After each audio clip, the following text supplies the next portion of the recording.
Shalom Bapak Ibu dan Saudara yang terkasih dalam Tuhan Yesus Kristus, keluarga GKI Gejayan dimanapun berada. Tetap teguh dan tegar dalam pengharapan. Mari kita mempersiapkan diri dan hati kita untuk mengikuti ibadah daring pada hari ini. Dengan mempersiapkan Alkitab, mempersiapkan persembahan sebagai ungkapan syukur kita, berpakaian yang rapi, dan bersama dengan keluarga kita beribadah hingga selesai. Jemaat yang dikasihi Tuhan, saat ini saya mohon perhatian dari kita semua untuk menyampaikan beberapa hal berikut ini.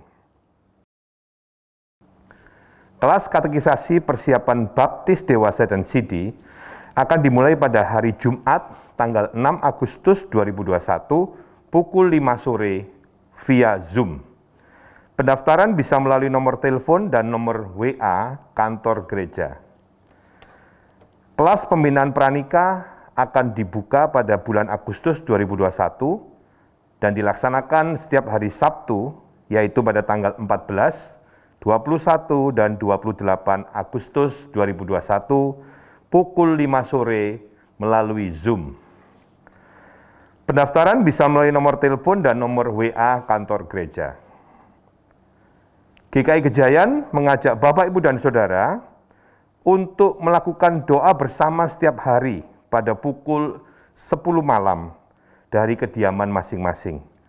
Kita bersama-sama mendoakan situasi pandemi COVID-19 yang terjadi di berbagai tempat di dunia dan di Indonesia khususnya.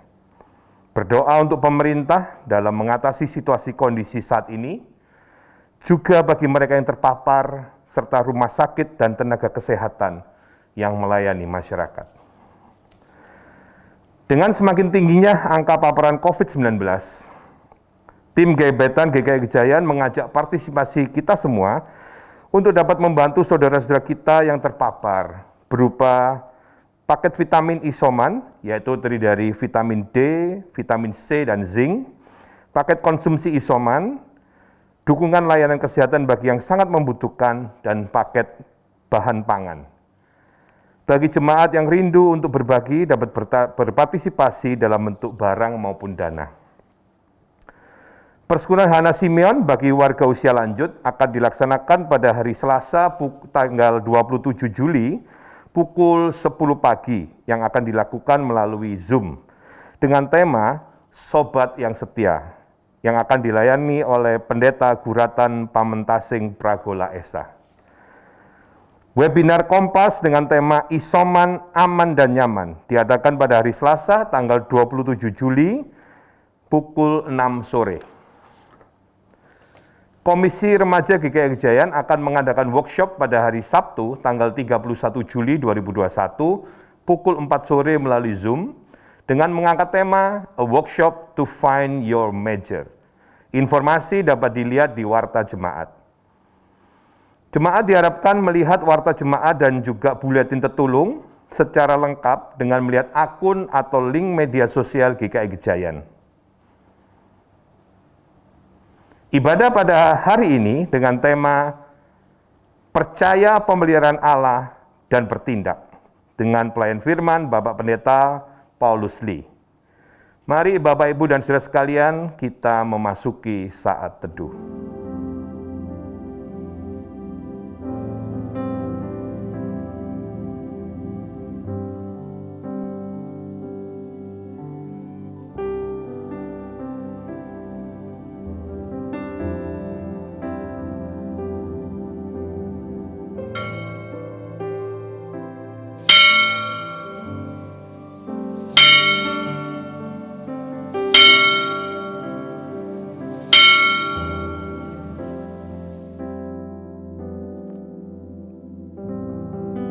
Shalom, apa kabarnya saudaraku terkasih?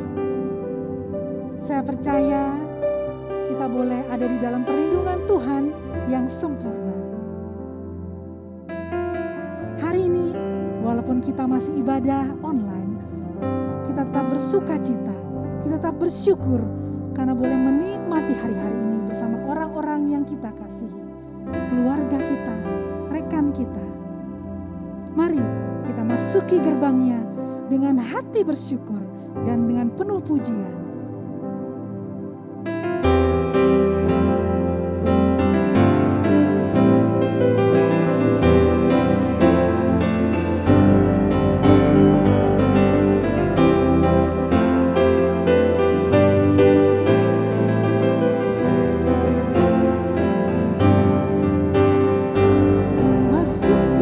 gerbangnya dengan hati bersyukur, halamannya dengan pujian. Kataku hari ini harinya Tuhan, ku bersuka sebab Dia girangkanku. Ku masuki gerbangnya dengan hati bersyukur, halamannya dengan pujian. Kataku hari ini harinya Tuhan, ku bersuka sebab Dia girangkanku. Dia girangkanku, oh Dia girangkanku, ku bersuka sebab Dia girangkanku. Dia girangkanku, oh Dia girangkanku, ku bersuka sebab Dia girangkanku.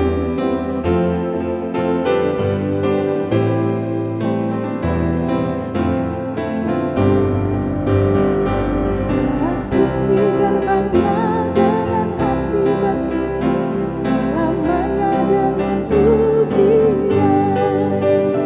Kataku hari ini harinya Tuhan, ku bersuka sebab Dia girangkanku.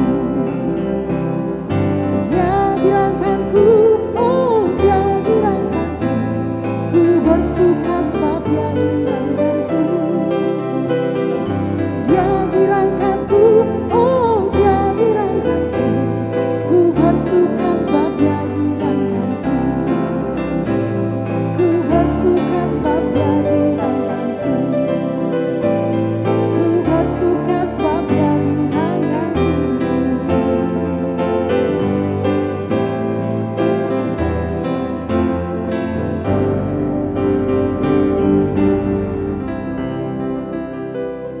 Mari jemaat, kita mengawali ibadah kita dengan mengucapkan pengakuan demikian. Pertolongan kita adalah di dalam nama Tuhan yang menjadikan langit dan bumi, yang kasih setianya tetap untuk selama-lamanya, yang memelihara umat manusia di tengah pergumulan dan goncangan kehidupan. Amin.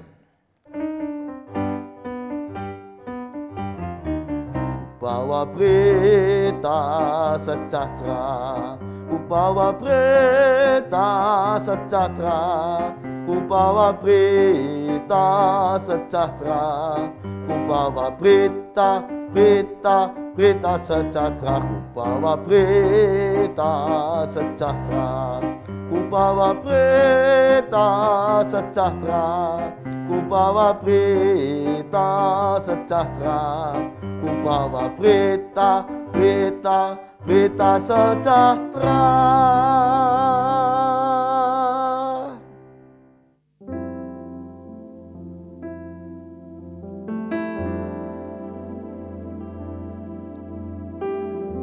Saudara terkasih, saat ini dengan semua keberadaan kita,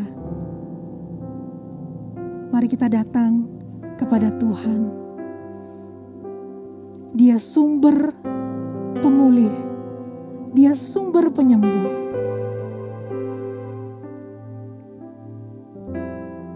Darahnya sumber kekuatan di dalam hidup kita. Mari kita masuk ke dalam pengakuan dosa. Kita akan buka hati kita di hadapan Tuhan.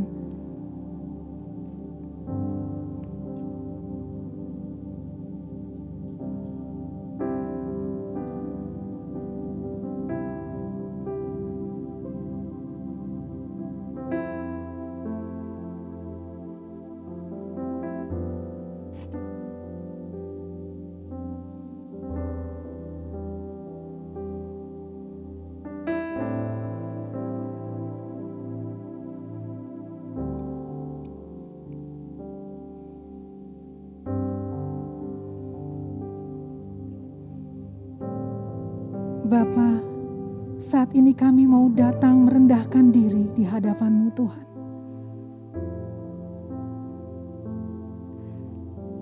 Dengan segala beban yang kami pikul, dengan segala kecemasan yang saat ini kami alami. Walau rasanya terasa berat Tuhan, tapi kami percaya saat ini kami mau datang ke hadirat Tuhan, mengaku setiap dosa dan kesalahan kami. Dengan hati hancur, mari Engkau yang memulihkan, menguatkan dan menghiburkan kami, sehingga kami boleh layak di hadapan Engkau Tuhan, boleh menjadi sebagai pemenang.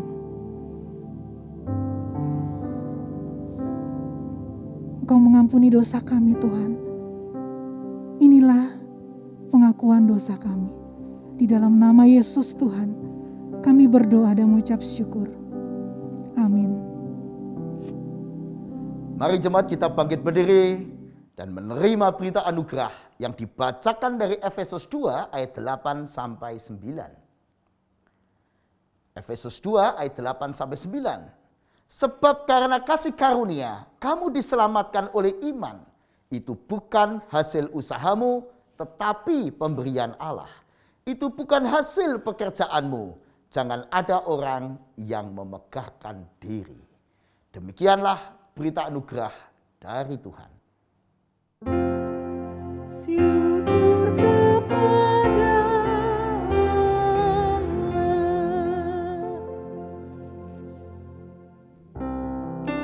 Dia sudah menghapus dosa kita. Dia sudah menguatkan dan menghibur kita. Hanya oleh darah Yesus. Dia hapuskan dosaku. Oh, darah Tuhanku, sumber pembasuhku. Sucilah hidupku hanya oleh darah Yesus.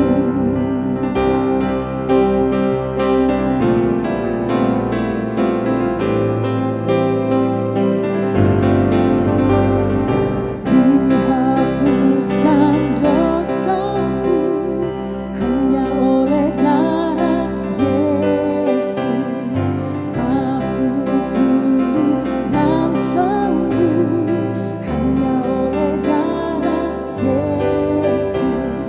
Oh, darah Tuhanku, sumber pembasuhku. Sucilah hidupku hanya oleh darah Yesus.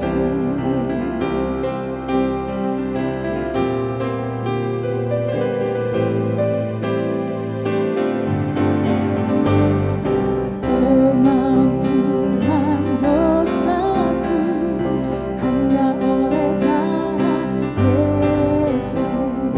Penyucian hidupku hanya oleh darah Yesus. Oh, darah Tuhanku, sumber pembasuhku. Sucilah hidupku oleh darah Tuhan Yesus.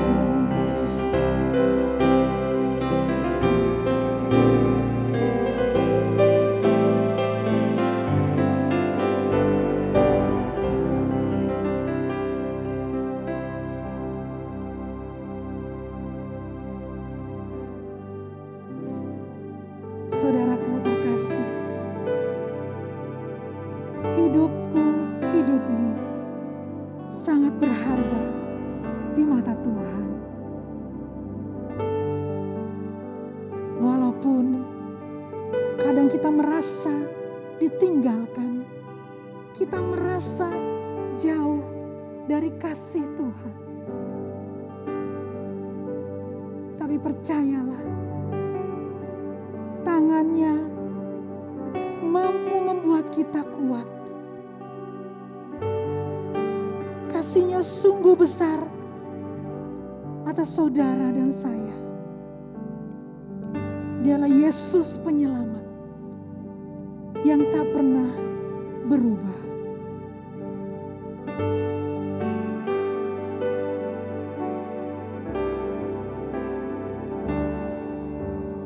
Kasih-Mu membuatku mengerti, ku berharga di mata-Mu Tuhan, dan tangan-Mu yang menuntun hidupku. Dalam semua rencana-Mu Tuhan,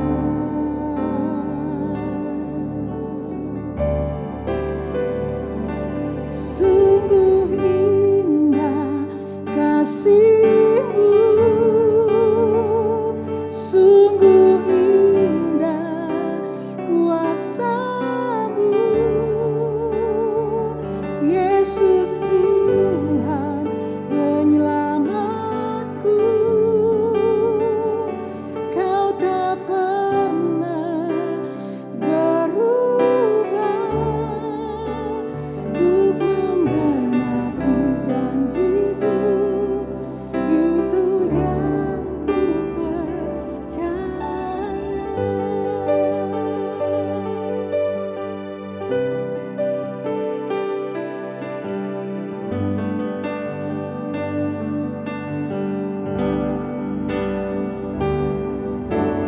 Kasih-Mu membuatku mengerti, ku berharga di mata-Mu Tuhan, dan tangan-Mu yang menuntun hidupku. Dalam semua rencana-Mu Tuhan, sungguh indah kasih-Mu, sungguh besar kuasa-Mu, Yesus Tuhan penyelamatku.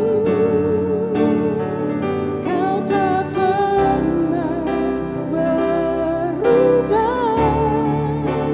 untuk menggenapi janji-Mu, itu yang ku percaya.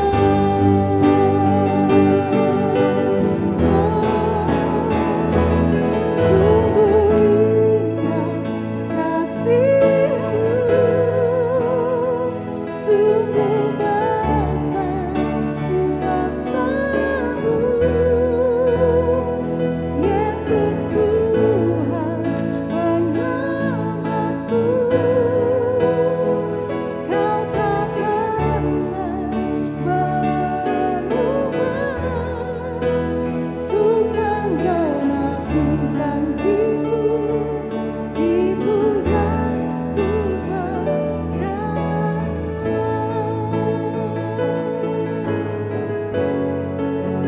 Untuk menggenapi janji-Mu, itu yang ku percaya.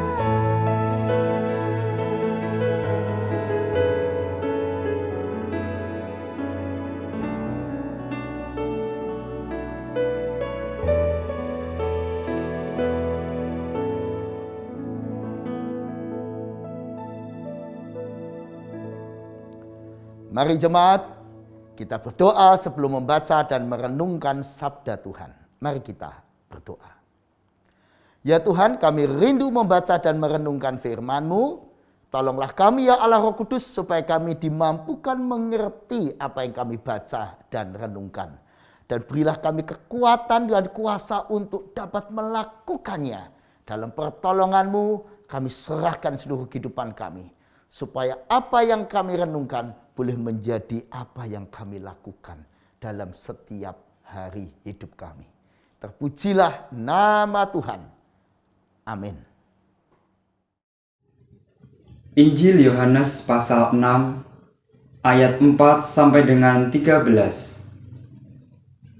Injil Yohanes pasal 6 ayat 4 sampai dengan 13. Dan pasca hari raya orang Yahudi sudah dekat. Ketika Yesus memandang sekelilingnya dan melihat bahwa orang banyak berbondong-bondong datang kepadanya, berkatalah ia kepada Filipus, "Di manakah kita akan membeli roti supaya mereka ini dapat makan?" Hal itu dikatakannya untuk mencobai dia, sebab ia sendiri tahu apa yang hendak dilakukannya. Jawab Filipus kepadanya, "Roti seharga 200 dinar tidak akan cukup untuk mereka ini, sekalipun masing-masing mendapat sepotong kecil saja." Seorang dari murid-muridnya, yaitu Andreas, saudara Simon Petrus, berkata kepadanya, "Di sini ada seorang anak yang mempunyai 5 roti jelai dan 2 ikan. Tetapi apakah artinya itu untuk orang sebanyak ini?"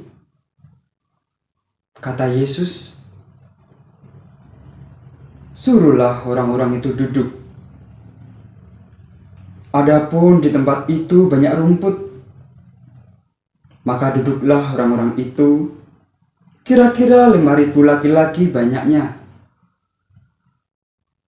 Lalu Yesus mengambil roti itu, mengucap syukur dan membagi-bagikannya kepada mereka yang duduk di situ. Demikian juga dibuatnya dengan ikan-ikan itu, sebanyak yang mereka kehendaki. Dan setelah mereka kenyang, ia berkata kepada murid-muridnya, "Kumpulkanlah potongan-potongan yang lebih, supaya tidak ada yang terbuang." Maka mereka pun mengumpulkannya dan mengisi 12 bakul penuh dengan potongan-potongan dari kelima roti jelai yang lebih setelah orang makan.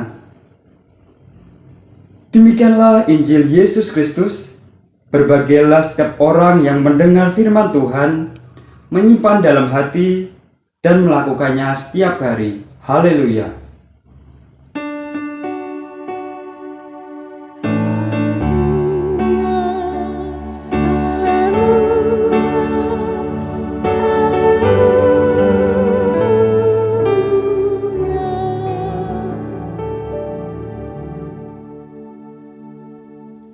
Shalom, jemaat yang dikasihi Tuhan, tetap semangat. Para murid lapar. Sebagaimana juga ribuan orang di sekeliling Yesus juga lapar. Tapi walaupun para murid lapar dan orang-orang banyak lapar, ini yang Yesus tanyakan. Di mana kita akan membeli roti supaya mereka yang ribuan ini dapat makan? Ini betul-betul pertanyaan yang sulit. Permintaan yang sukar untuk memberi makan ribuan orang yang nanti dihitung lebih dari 5.000 laki-laki, belum perempuan dan anak-anak.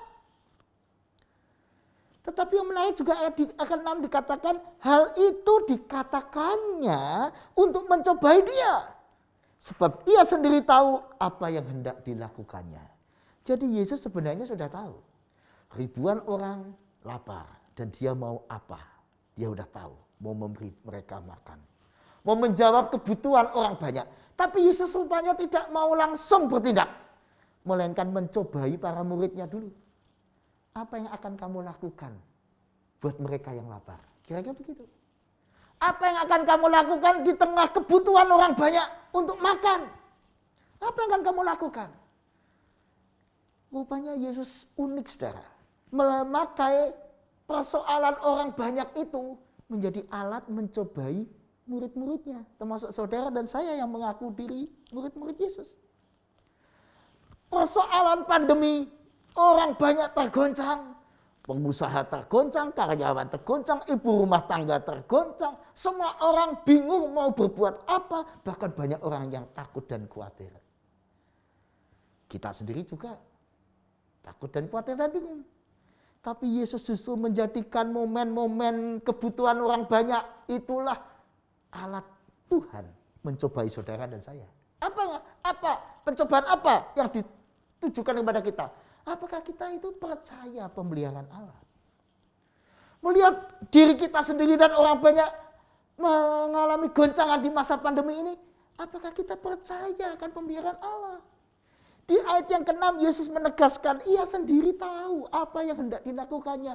Yesus sudah tahu mau dilakukan apa terhadap situasi itu. Karena itu sudah dikasih Tuhan. Jangan khawatir ketika saudara dan saya hari ini mengalami banyak goncangan hidup di masa pandemi. Dan apalagi ketika kita mulai memikirkan orang lain juga. Yang juga sama dengan kita, tergoncang. Percaya pemeliharaan Allah. Di dalam teks kita lihat Yesus bertindak bukan karena diminta, saudara. Tidak satu pun dari 5.000 orang itu yang bilang, guru berilah kami makan karena kami lapar. Kenapa? Ya memang tidak etis dan tidak masuk akal meminta pada Yesus makanan. Mereka datang-datang sendiri berbondong-bondong mengikuti Yesus seharian.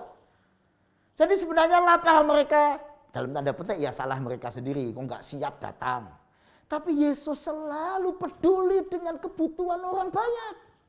Dan dia punya hati, punya cinta melihat kebutuhan orang banyak itu. Dan karena itu dia mau bertindak walau tidak diminta. Dan ia punya rencana apa yang hendak dia lakukan. Dalam hidup saudara dan saya. Tenanglah menghadapi pandemi ini. Karena Yesus tahu apa yang ia hendak lakukan dalam hidup saudara. Percayai pemeliharaan Allah. Tapi percaya bukan pasif. Percaya adalah bertindak. Itulah yang membedakan Filipus dengan Andreas di dalam teks kita. Apa bedanya? Filipus ketika mendapat tantangan dan cobaan untuk memikirkan orang banyak, jawab Filipus tidak bisa. Kenapa tidak bisa? Roti seharga 200 dinar tidak cukup. Sekalipun mereka mendapat sepotong kecil roti. Filipus menutup jawabannya dengan kira-kira tidak bisa Tuhan, tak mungkin. Tapi Andreas melakukan sebuah tindakan. Tindakannya kecil saja, yaitu dia mulai melihat apa ada ya kemungkinan cara menjawab persoalan yang Yesus sampaikan. Caranya, lalu matanya melihat seorang anak membawa 5 roti jelai dan 2 ikan. Dia tahu itu bukan solusi. Tapi dalam kepolosannya dia berkata jujur kepada Yesus. Di sini ada seorang anak yang mempunyai 5 roti jelai dan 2 ikan. Tapi apa artinya untuk sebanyak ini? Dan Yesus menghargai usaha itu. Sekalipun kecil usaha itu. Daripada cuma seperti Filipus cuma mikir, anak mungkin. Ya sudah, lalu nggak berusaha. Yesus menghargai Andreas karena dia mulai melihat apa ya yang masih bisa dilakukan ya, apa ya? Oh ya ada itu potensi. Tapi apa bisa ya? Oh cuma 1 anak bawa 5 roti jelai 2 ikan, apa artinya? Tapi Andreas menyampaikannya pada Yesus. Nah inilah usaha-usaha Andreas. Usahanya begitu kecil dan terbatas. Tetapi Yesus senang orang berusaha. Usaha kecil itulah yang dipakai Yesus jadi alat karya. Menjawab kebutuhan orang banyak. Caranya siapa yang dipakai? Caranya Andreas. Lewat anak 5 roti 2 ikan itu. Dibawa kepada Yesus dan jadi berkat. Artinya apa saudara? Tuhan ingin kita tuh bertindak. Jangan cuma diem di masa pandemi ini. Apa yang saudara dan saya sudah lakukan di masa pandemi ini? Tindakan yang kecil. Walau rasanya cuma terbatas. Saya cuma bisanya lihat potensi kecil. Dan menemukan roti kecil. Ikan yang kecil potensinya untuk dibanding persoalan yang besar. Tapi itu lebih baik dan berguna di hadapan Yesus ketimbang kita hanya berencana, berkeluh kesah, daripada kita hanya berbicara teori atau hanya sekedar berdoa saja. Tentu doa itu penting. Tapi Yesus mau kita bukan cuma berdoa, tapi bertindak. Bertindak. Lakukan sesuatu. Ada seorang ibu saudara, suaminya di PHK di masa pandemi ini. Kehilangan pekerjaan, ekonomi rumah tangga goncang. Dia bisa apa ibu rumah tangga? Maaf, ini belum pernah bekerja sebelumnya. Tapi dia mulai melihat, kalau memasak dia tidak bisa. Dia tidak pandai memasak. Kalau membuat kue, dia tidak bisa. Tapi dia bisa satu hal. Dia suka menyiapkan buah dipotong-potong, lotis. Buat anaknya, buat suaminya. Dia suka lotis. Ya mulai dari yang dia bisa. Dia mulai membeli buah-buahan, dia potong, masukkan kotak-kotak, dia jual online. Siapa sangka saudara, langkah kecilnya menjadi cara Tuhan memelihara keluarga itu 1,5 tahun ini hidup karena lotis online. Yang mau saya katakan saudara, cara kecil apa yang hari ini saudara dan saya lakukan? Sehingga melaluinya Tuhan bisa bertindak lebih lanjut. Apa yang Anda dan saya sudah mulai lakukan. Andreas mulai menemukan 5 roti 2 ikan di tangan seorang anak. Dan Andreas membawanya pada Yesus. Dan mujizat terjadi. Si ibu tadi memulai dengan lotisnya. Dan Yesus memberkati lotis itu. Dan jadi alat Yesus memberkati selanjutnya.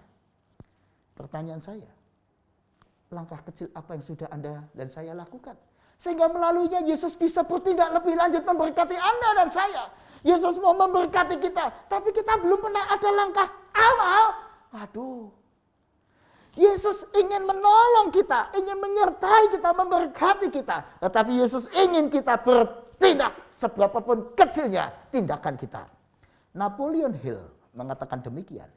Jangan menunggu. Jangan menunggu. Tidak akan pernah ada waktu yang tepat. Mulailah dimanapun Anda berada dan bekerja dengan alat apapun yang Anda miliki. Mulailah dari yang Anda bisa. Jangan menunggu waktu. Enggak ada waktu yang tepat. Napoleon Hill.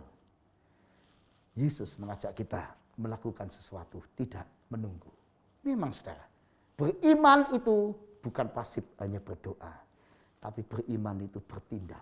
Pak, tindakan apa yang bisa kita lakukan di masa pandemi? Saya kan harus banyak di rumah. Banyak hal saudara. Tindakan yang paling penting adalah menjaga hati dan energi diri kita. Supaya kita tidak jatuh pada pesimisme. Supaya kita tidak jatuh pada frustasi lalu diam. Ya sudah, aku nggak bisa apa-apa. Seperti Filipus mikir tidak mungkin, ya sudah aku diam. Jangan saudara. Jaga hati kita seperti Yesus yang selalu peka pada kebutuhan orang. Jaga energi kita karena Yesus adalah roti hidup. Kalau saya makan roti ini, berapa jam lagi saya lapar lagi. Tapi kalau saya makan roti hidup di dalam dan bersama Yesus, saya punya energi, pengharapan kuat selama-lamanya. Pertanyaannya, masa pandemi sudahkah menjadi alat Anda memulihkan hubungan dengan Tuhan? Yang kedua, saudara, saat pandemi ini membangun karakter yang kuat. Jadi pengusaha yang karakternya kuat. Kemarin sebelum pandemi kita belum betul-betul diuji. Kali ini betul-betul diuji lewat pandemi ini. Sulitnya bekerja, sulitnya melakukan sesuatu. Ulet. Saat ini bangun karakter diri. Hidup sederhana, daya jualnya ulet. Termasuk yang paling penting saudara, memulihkan relasi-relasi. Karena hidup berarti terkait dengan relasi. Kalau relasi suami istri tidak baik, apa yang kita kerjakan jadi nggak nikmat. Bahkan kita punya dan mendapat banyak hal. Kalau relasi suami istri tidak harmoni, nggak nikmat. Kenikmatan hidup kita kalau kita memiliki relasi yang mesra dengan suami dan istri. Karena itu, ini kesempatan pandemi ini, kita punya waktu untuk mendengarkan keluh kesahnya, untuk bersama-sama dengan dia, berdialog, berbincang-bincang, membangun dan memulihkan kembali hubungan suami istri. Termasuk pemulihan relasi dalam keluarga. Saatnya orang tua punya waktu untuk dengan anak-anak berdialog, mengenali perasaan-perasaan mereka. Relasi juga dengan sesama, dengan rekan, dengan masyarakat, dengan tetangga. Saatnya ini. Selama ini kita kurang banyak waktu berdialog dengan tetangga. Kali ini lewat media sosial, lewat grup-grup. Kita bisa saling memperhatikan mereka yang isolasi mandiri. Dan kita bisa membangun relasi kasih. Lalu jangan lupa analisis persoalan kita sendiri. Apa yang menjadi persoalan keluarga kita. Dan mari bertindak. Kata Mahatma Gandhi, Anda tidak dapat mengubah bagaimana orang memperlakukan Anda atau apa yang akan mereka katakan mengenai Anda. Yang dapat Anda lakukan adalah mengubah bagaimana Anda bereaksi terhadap hal-hal tersebut. Kita nggak bisa mengubah pandangan orang lain, sikap orang lain, tapi kita bisa mengubah diri kita sendiri. Bereaksi dengan tepat dalam situasi. Inilah tindakan yang tepat. Bersama Yesus. Beriman itu bertindak. Nah, bicara soal bertindak, saudara, mari kita bertindak sungguh-sungguh. Nah, saya kagum sekali dengan cara Yesus, saudara. Di dalam teks kita Yohanes 6, 1-13 menggambarkan Yesus menggunakan manajemen yang sehat. Dia punya goal, tujuan yang mulia. Ingin menjaga kesehatan masyarakat yang mengikuti dia ini. Sekaligus dia punya rencana memberi mereka makan. Yang ketiga, dia tidak bekerja sendiri. Dia melibatkan murid-murid. Dia bertanya pada murid-murid, coba kamu pikir apa kamu. Lalu melibatkan murid dalam membagi roti dan ikan dan seterusnya. Murid-murid dilibatkan dalam semua prosesnya. Dari mulai buah ide, gagasan, dan seterusnya. Sampai dengan endingnya mengumpulkan sisa-sisa. Yesus tidak bekerja sendiri. Empowering. Yesus juga memberi arah yang jelas. Apa yang mau dia lakukan?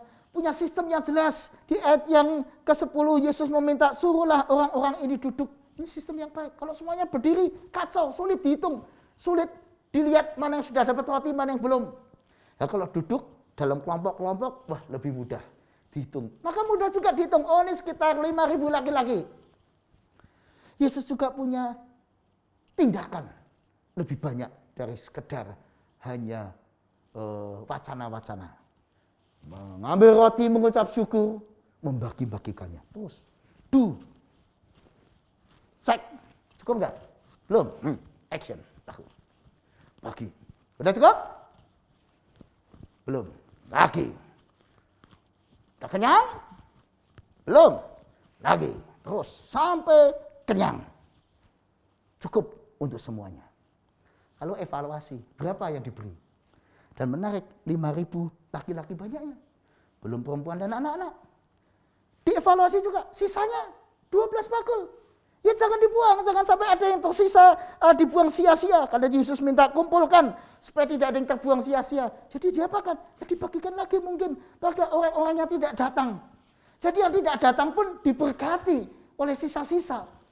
Oh, luar biasa, saudara. Bukan cuma murid yang kenyang, orang banyak kenyang, yang tidak datang pun ikut kenyang. Diberkati lewat sisa-sisa itu. Tapi juga teks ini diberitakan. Tidak cuma menjadi kenangan murid-murid. Murid-murid mengalami peristiwa yang dahsyat ini.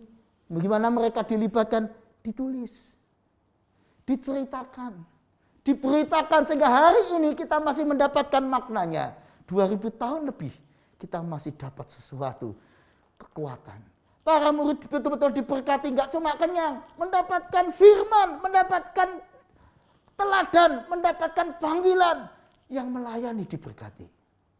Tapi juga orang banyak diberkati, kenyang, mengenali Yesus, siapa Yesus. Dan yang tidak datang pun mereka diberkati, mereka yang di luar komunitas juga diberkati. Inilah panggilan Tuhan terhadap gereja.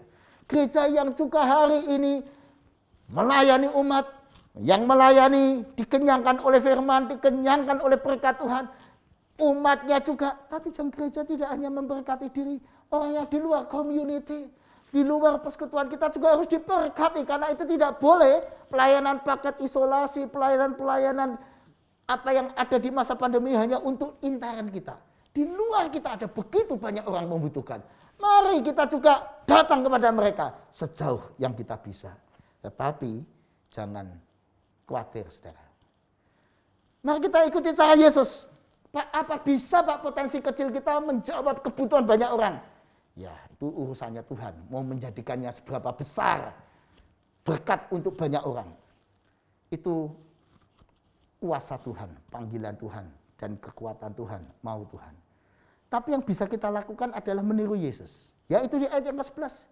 Yesus mengambil roti itu, mengucap syukurnya, dan membagi-bagikannya.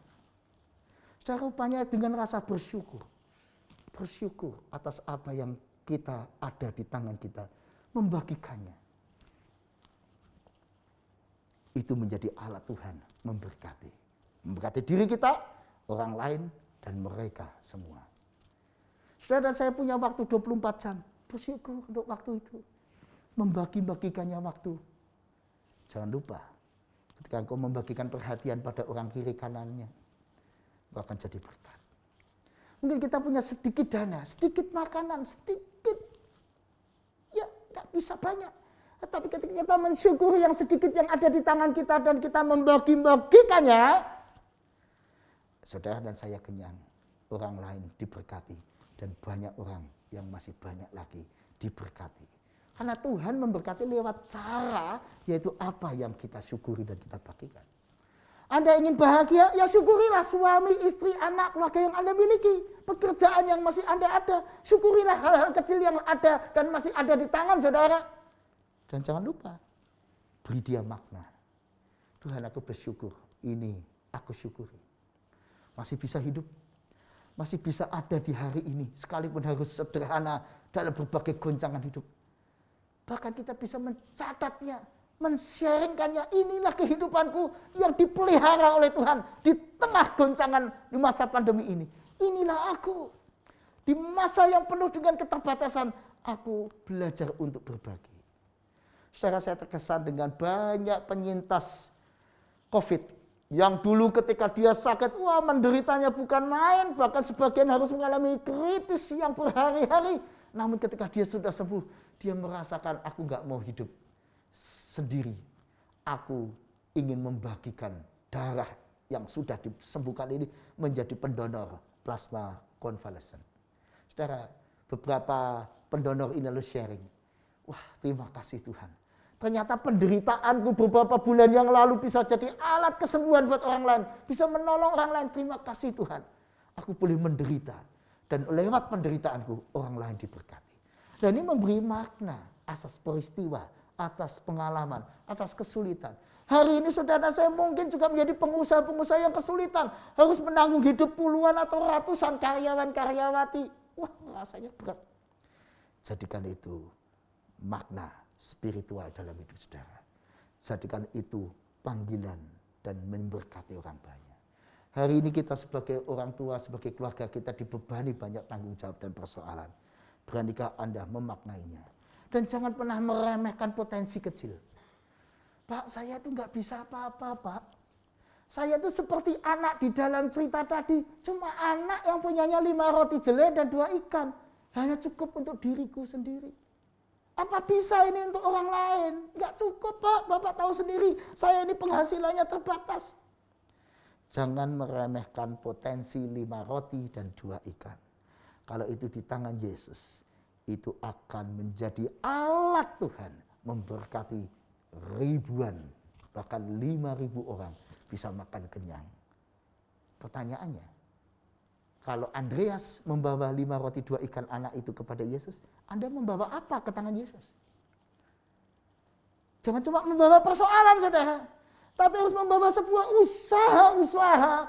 usaha awal, tindakan awal yang Anda lakukan, yang Anda bilang, Tuhan aku bisanya seperti ini Tuhan, tolong aku Tuhan.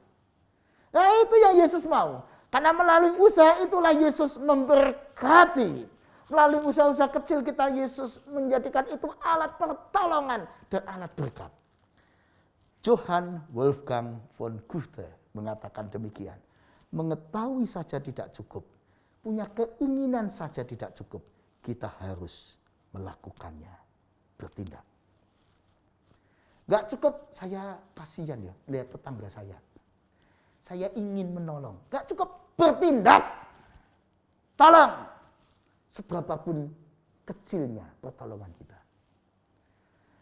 Melihat orang lain susah, saya nggak bisa tolong. Tapi aku bisa mendoakan, mungkin menghibur. SMS, sobat sabar ya, teguhkan hatimu, Tuhan menyertai engkau. SMS saudara bisa dipakai Tuhan menjadi kekuatan. William Shakespeare mengatakan demikian. Berjuanglah hingga hembusan nafas terakhir. Jangan pernah berhenti berjuang. Jangan pernah berhenti bertindak selama kita masih hidup. Jangan remehkan potensi kecil Anda. Pertanyaan saya, potensi kecil apa yang Anda miliki hari ini? Sudahkah Anda serahkan pada tangan Yesus? Sebab orang percaya itu bertindak. Enggak cuma yakin pemeliharaan Tuhan. Tapi justru karena yakin pemeliharaan Tuhan, maka dia bertindak untuk menolong dirinya sendiri, keluarganya, untuk melakukan sesuatu buat orang lain.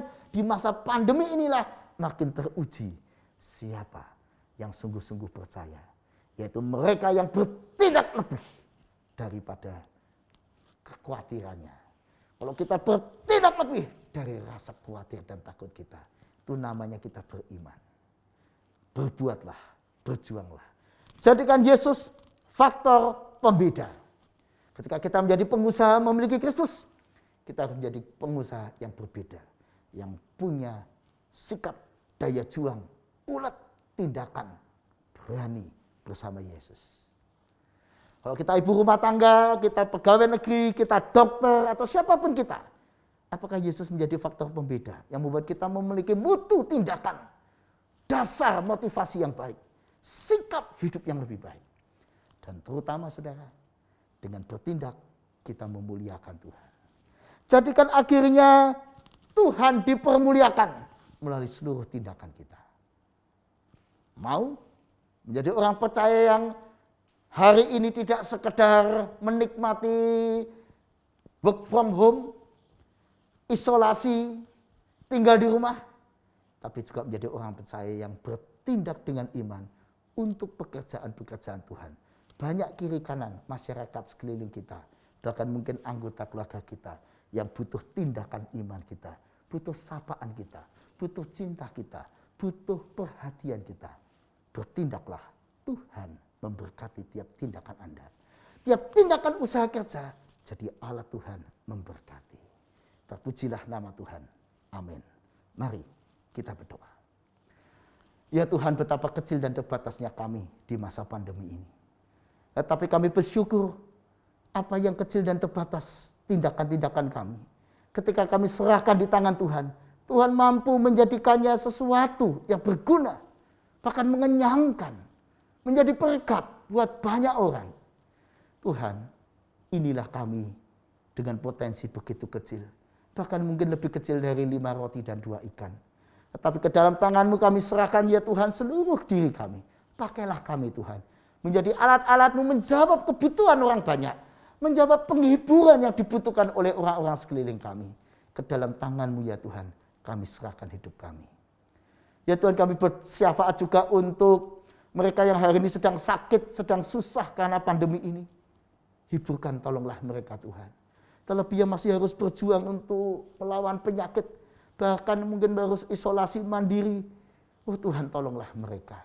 Kuatkanlah, sembuhkanlah, tolonglah.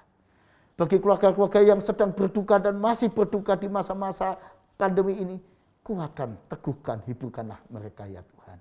Juga kami berdoa ya Tuhan untuk segala usaha-usaha pemerintah dan seluruh aparat supaya bisa mengendalikan pandemi ini.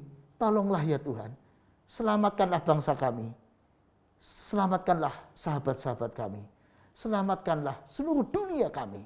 Supaya semuanya mendapatkan keselamatan.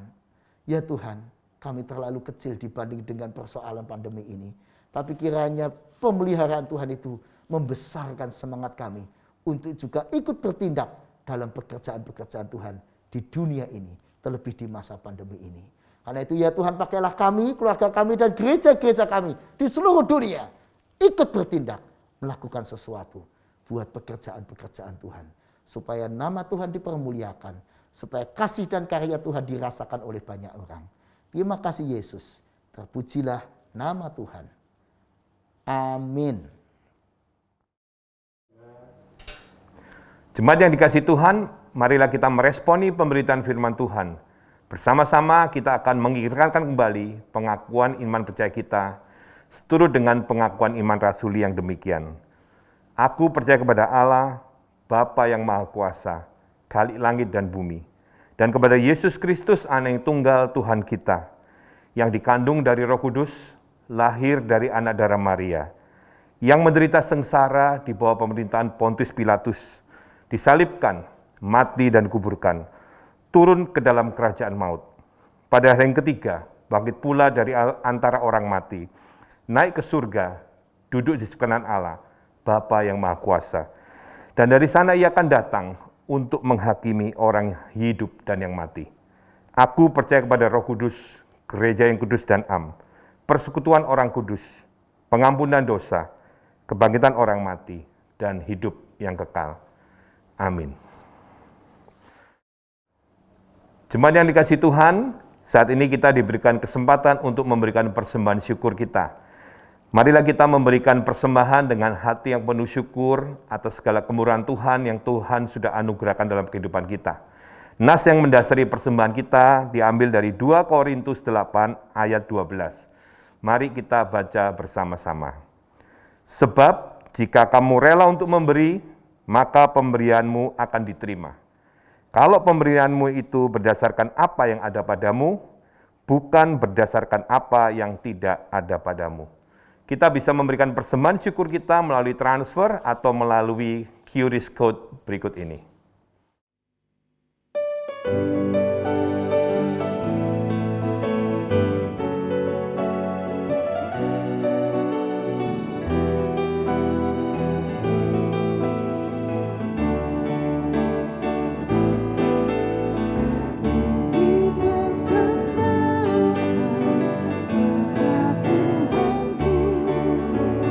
Sambil puji Yesus,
Jemaat yang dikasihi Tuhan, mari kita menaikkan doa syukur untuk persembahan yang sudah kita kumpulkan. Mari kita berdoa. Bapa Surgawi, Allah sumber kehidupan kami, dengan hati yang penuh rasa syukur Tuhan, kami membawa persembahan kami di hadapan Tuhan. Berkati dan kuduskanlah persembahan ini ya Bapa, sehingga persembahan ini boleh kami gunakan untuk berbagai kegiatan pelayanan, dan kiranya itu semua memuliakan nama-Mu. Terima kasih ya Bapa, di dalam nama Tuhan kami Yesus Kristus, kami naikkan doa syukur kami ini. Amin.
Jemaat yang dikasihi Tuhan, percayailah pemeliharaan Allah.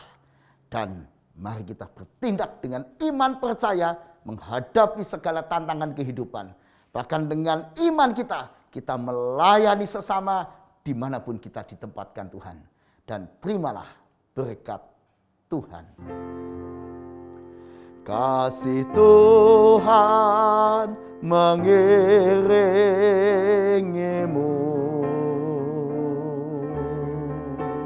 dan sayapnya melindungimu.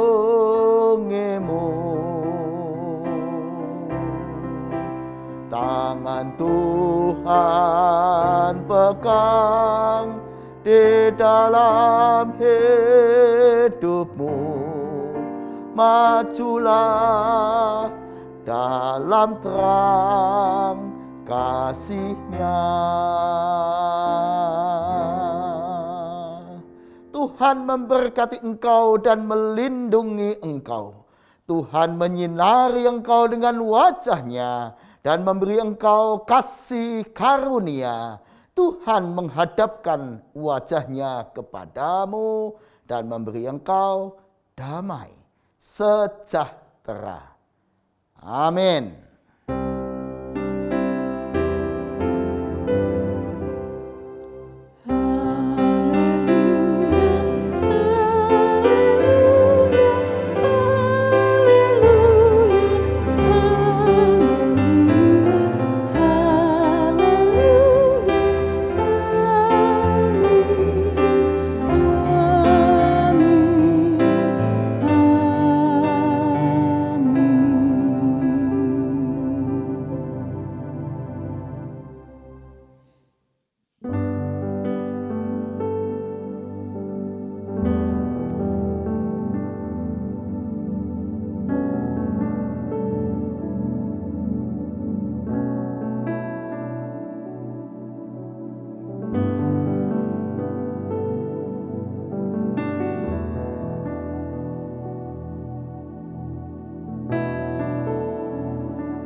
Saudaraku, pemeliharaan Tuhan sempurna atas hidup kita.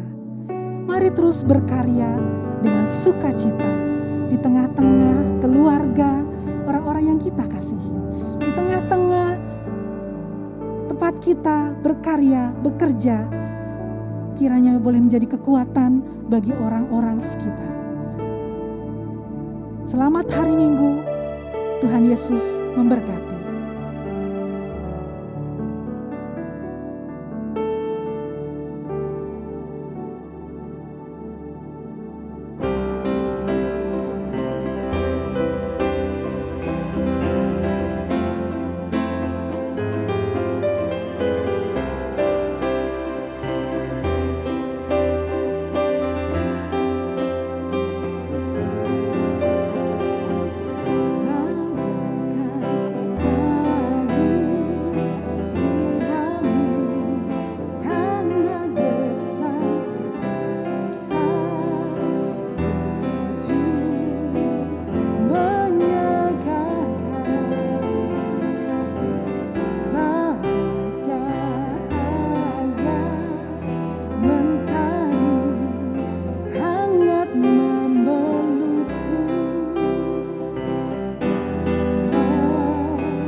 Di